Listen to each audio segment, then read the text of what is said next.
Am I the asshole for not refusing to watch a show that triggers my roommate? Long story short, I let a friend, 30 plus, move in with my husband and I for a few months to finish internships and get away from tough parents. Well, the few months turned into 6 months. They're still here, they don't help clean. My husband actually has to do their dishes. They don't help pay utilities or electricity, just less than 1/3 road of rent. And today they started yelling at me for watching Law & Order SVU in the living room because it's triggering for them for very serious reasons, which I get. They demanded I stop watching it in the living room, but when I mentioned I no longer have an office, they took that room when they moved in with us, and the TV in my bedroom is broken. They basically asked I stop watching the show altogether, even though I offered a compromise of pausing it when they're in the room and turning it way down so they can't hear. Still, they yelled at me to accommodate them and basically demand I not watch it at all. I can't even watch it when they aren't home because they don't work and are home 24/7, and I only watch maybe 2-3 episodes per day because I work full-time. They just kept saying, "Why can't you just watch something else?" Well, because it's what I want to watch on my TV in my living room, and I've tried to compromise. I have triggers and trauma too, but I don't demand people stop enjoying things to accommodate me, especially if I am in their home and they're already accommodating me in many other ways. Compromise is fine, but they didn't even want to do that, so I told them to move out. Am I the asshole? Edit. Thanks for all your thoughts, everyone. I want to clarify. I have made many accommodations for this roommate. They asked we don't see our family because they were worried about COVID, so we didn't visit family for a few months. This family is practically neighbors. It's not like they were in a different city. They don't like me eating Chick-fil-A. They'll yell at me for it, so I just stopped. If I'm watching a show like Big Bang Theory or something, they'll go on rants about how sexist it is and shame me for watching it. So I stopped watching it. When they moved in with us in January, it was only supposed to be until our lease was up in May. Then in May they asked if they could come with us to the new house. We said yes because I know their home life was rough, but I told them only until they take their board exams. They've moved the date to take those exams back already to August. They didn't pay a single moving fee. The total was something like $9,000 to help with the move, and they used the moving van we paid for without offering to help pay. They didn't put a date on their lease, and we even talked to the landlord about it being a very temporary arrangement, and recently they've started hinting at wanting to stay for the full year. To be blunt, this was not a first straw. This was one of many. Like I've said, I am a sexual assault survivor. I know and get trauma and triggers, but it's of my opinion that what they're asking of me, to never watch the show when they're home and they're home 24/7 because they don't work, is unreasonable and unfair, and it's just one of many things. It was a breaking point. I offered the best compromise I could think of without ceasing my watch of the show altogether, and they wouldn't hear it. They kept shouting, "Why can't you just accommodate me?" at me over and over. Then slammed the back door and talked loudly about me into the phone for several hours. I think I'm going to ask that they just move back in with their parents. It does feel like we are babysitting a grown adult sometimes, and I'm losing my mind. Not the asshole. 30 plus and tough parents. You reckon those parents are tough because their adult kid can't get their shit together? Not the asshole. Time for you to get tough and kick this person out. They have overstayed their welcome. Not the asshole. Get them out ASAP. Not the asshole. It's your place and you're gracious enough to let them stay there, longer than expected, as well as basically baby them. Triggers, trauma are absolutely a real thing, but you gotta have some nerve to be so demanding of someone who could kick you to the curb at any possible minute. Not the asshole. Being a victim of sexual trauma doesn't excuse being a rude houseguest. They could have left the room. Saw Survivor. Not the asshole. This friend is treating y'all like a hotel and thinks that even your courtesies aren't enough. As a 30 plus, they should be able to regulate their feelings and manage themselves to just, I dunno, leave the room, put on headphones. You and husband are literally letting them live there when they didn't want to live with their parents. Which I wonder if it's because they likely impose rules they don't want to follow. They are grown ass. You aren't responsible for their feelings if they themselves don't even bother to avoid the triggers. Not the asshole. If they have an issue with it, they can go to their room and chill there for a bit. IZI. Not the asshole. It's totally fair for the friend to tell you that they are being triggered and request some kind of compromise. And it's reasonable that someone with these kinds of triggers wouldn't want to walk by and be startled even by something paused on the screen. But it's not fair to ask that you don't do something you enjoy. The most reasonable option would be to schedule it in advance. Either some hours where you definitely won't watch or some hours where they know you might be watching so they can avoid it. If they are not willing to compromise at all, you are not the asshole for wanting them to move out. Other commenters have pointed out that they are paying some rent. Which is true, but it sounds like you only agreed as a favor and don't mind if you stop getting rent from them. Am I the asshole for asking wife to stop being friends with my ex? Too long did not read.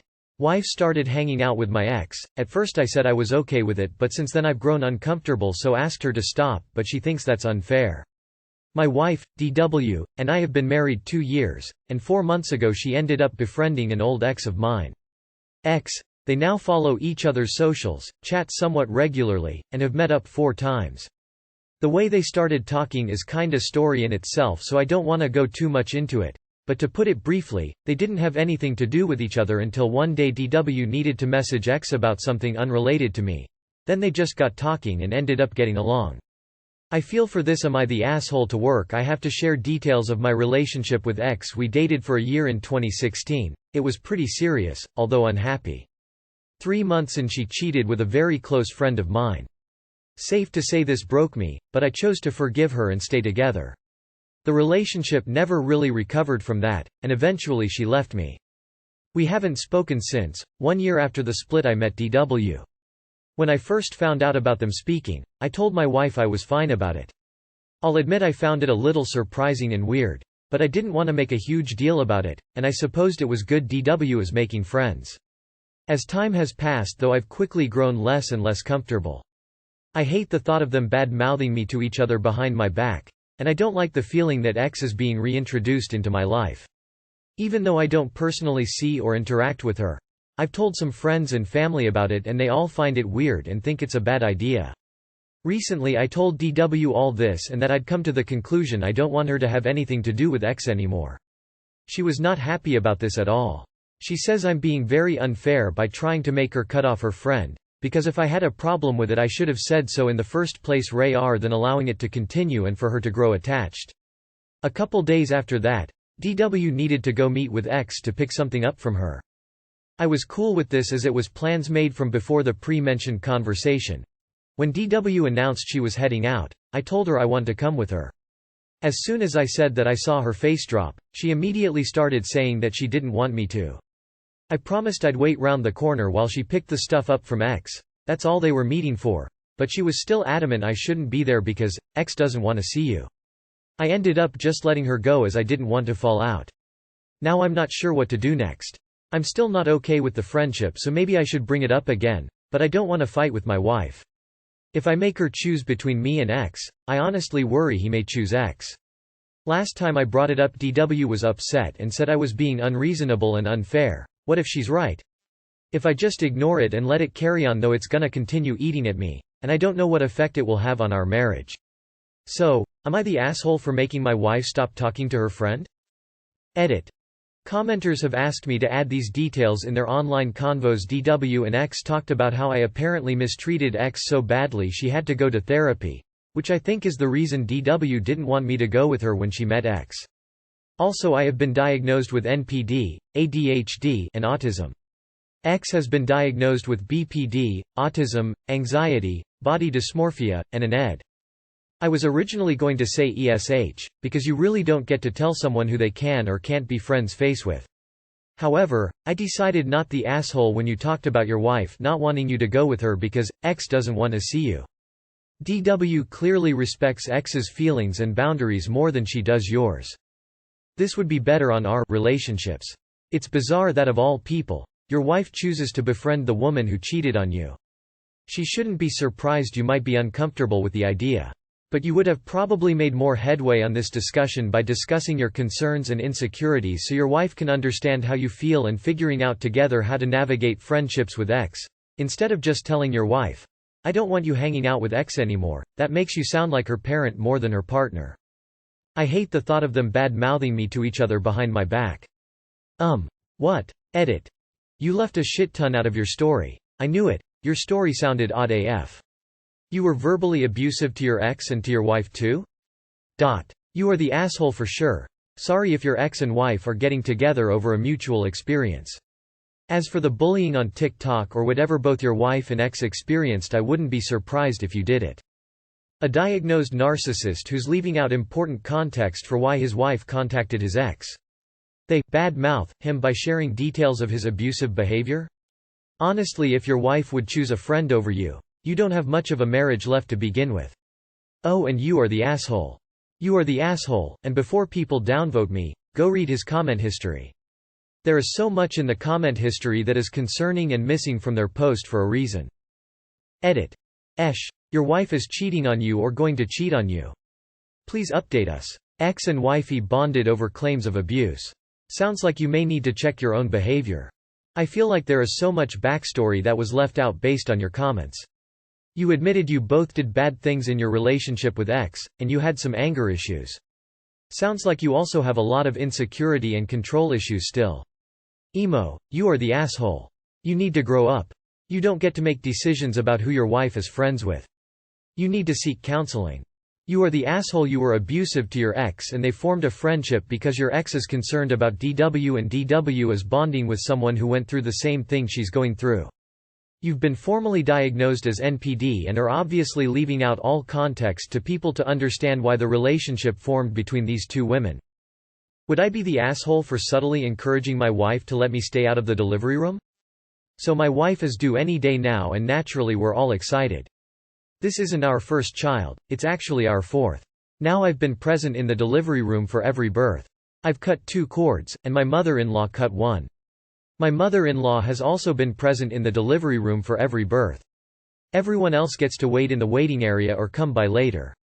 Now with these COVID-19 rules and restrictions, we're being informed that only one person can be present in the delivery room for the duration of the labor and delivery.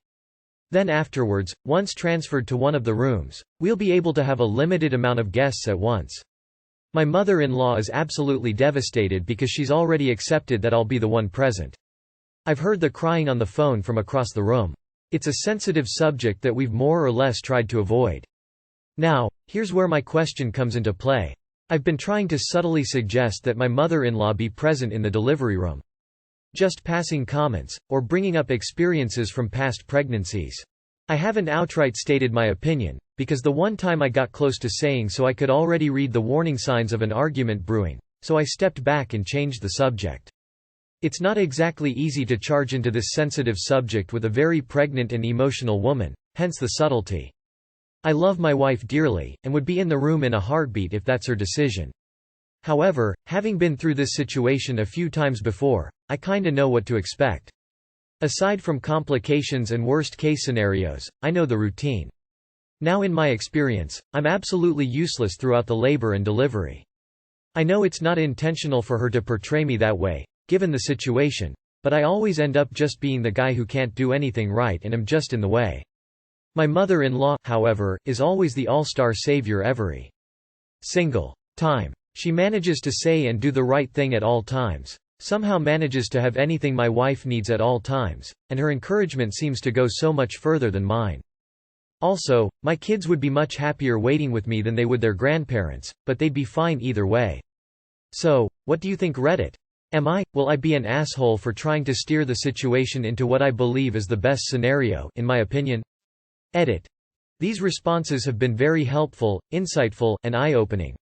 Didn't even occur to me that I was attempting to manipulate my wife and the situation. I didn't mean to come off as the type of person who does that if I did, and I've gotten some great feedback from both sides of the responses. I guess I just need to approach it from head-on again and try to tread through the emotions until I get a definitive answer. At this point my main concern is it being go time and not having an answer. Thanks for not absolutely brutalizing me, folks. Edit 2. Surprisingly, this issue has been resolved. I approached the topic, it didn't get crazy emotional, and a final decision was made. I'll be the one present and my concern for my mill is appreciated. Thanks, Reddit. Edit 3. Apparently anything I respond to is immediately downvoted. So I'm done replying. Especially since this has been resolved. Thank you for the people who were understanding and nice about the post regardless of your decision. YWBTA for trying to vaguely manipulate your wife into making that decision instead of just having an honest conversation with her about it. YWBTA for dancing around this. Just say, I'm worried that you might be happier with your mom in the room. And I don't want to take that away from you if it would make labor easier for you. If she says no, then don't bring it up again. Info. Why don't you actually ask your wife what she wants and who she wants with her? You might find you're more useful than you think, and you'll know no if you actually ask her. Ask the question instead of trying to manipulate her. You are the asshole. Your wife is due any day, and instead of talking to her, you just try and manipulate her. Grow a pair and talk to your wife. YWBTA. Subtly encouraging is a very fancy way to spell manipulating. Just have the respect for her to have the conversation in earnest. You are the asshole. Just talk to her. If she is emotional, she is emotional. Talk to her anyways and stop trying to manipulate her into doing what you want. Your intentions are pure, but for the love of God, stop trying to manipulate your wife. The road to hell is paved with good intentions, and actually talking with her will provide more results anyways. YWBTA. If you stayed out just because it's your or your MIL's preference. Just tell your wife you would understand if she would prefer her mother and let her decide what she needs. You are the asshole. Just tell your wife you don't want to be in the room. I don't know how you can be in the way at all though. Just talk to your wife about how you're feeling. Yeah, it may start a fight if she wants you there, but you're not in the way if she wants you there. Am I the asshole for not letting my pregnant sister eat? My older sister, 24F, is currently 10 weeks pregnant with her first child. My dad tries to take our family, me, 21F, my sister and her husband, my younger brother, and my dad's GF, to dinner once a week. This week I chose one of my favorite restaurants that we haven't been able to go to for over a year due to COVID. Because it is a popular restaurant, the wait time was about an hour, and since my sister had been at work all day, she was snacking during our wait and then complained because she was full. When we were seated, she sat to my left and said she was full and would not be ordering anything and would just be eating off of everyone else's plates. We all agreed that this was fine. We order appetizers and she eats those as well, and when we all placed our orders she never ordered anything like she said she would. My meal came with a salad, so I gave that to her as well. This is a full-size salad, not a side salad. Then our food comes out and mine ended up having to be sent back. My sister refused to eat any of her husband's food but kept going on about how good it smelled. My brother even offered her some of his food and she declined that as well. Finally my meal comes back correct and I start eating my food, and my sister does as well. After about half of my plate had been eaten, I decided I was finished and was going to save the rest for my lunch the next day. This is what I had planned to do anyway because it is such a large portion. My sister then tries to continue to eat off my plate and I told her not to eat any more of my food because I was saving it. She then starts crying while my brother is trying to offer her more of his food and I'm just sitting there waiting on a to-go box. She stops crying and says they were just fake tears because it's just food. About 2 minutes later she starts crying again, but even harder, trying to guilt me. I said to her, I don't feel bad because it was my food and I had already given you all of my salad and half of what I had eaten already, and that other people had offered you food and you refused, and that if you had wanted what I was eating you should have ordered it. She then takes a picture of my leftovers and sends it to our mom to shame me for keeping that much food for myself. My entire family, aside from my brother, said I was being petty here for not giving her the rest of my food. Am I the asshole? Edit. I just want to make it clear that the dinner is paid for by my dad, so this is in no way anyone trying to save money, and that the pregnancy has somewhat turned her off of meat and I'm the only vegetarian in the family. She still eats meat, but I don't understand her pregnant body and how she decides what's good and what's not. Edit 2. While I have never been pregnant, I have a bit of an understanding of what the hormones can do to you, and I've experienced plenty from her so far. But she was so upset over this that she even said to her husband that she might not let me be the gender keeper anymore for her reveal party, which I've been planning for since she found out over a month ago. Aside from her husband, I was the first to find out she was pregnant, and I've been so excited to be an aunt, but the way she's acting has honestly made the excitement disappear. Not the asshole. Your sister is a grown adult and can order her own damn food. You aren't obligated to give yours up just because she's pregnant. Not the asshole. She was full and would not be ordering anything and would just be eating off of everyone else's plates. This word, full, I do not think it means what your sister thinks it means. Not the asshole. Your sister has some massive mental and boundary issues. Not the asshole. Being pregnant does not give someone a free pass to act like a toddler. Not the asshole. If she's full she wouldn't be eating. Instead she ate apps, and wanted other people's food. She should have ordered her own food. Not the asshole. I'm not understanding why she came if she wasn't going to order anything. Why the tears when she can order food? Her actions done make sense. She's only 10 weeks pregnant? I mean, lots of women don't even know they're pregnant at 10 weeks. Is this going to be her thing, her reason that she should get away with everything for the next 7.5 months? I would have been unhappy with her the moment she planned to just eat off of everyone else's plate. For her meal, who assumes that they can just pick at my food, that I ordered, for myself, because reasons? Myself, I might be giving up on these family meals for the next long while if this is how she's already behaving. Not the asshole. Next time she pulls this, the family needs to say order something anyway. If you can't eat it, get a to-go box and have it for tomorrow. But do not let her eat off of your plates. That's just plain rude.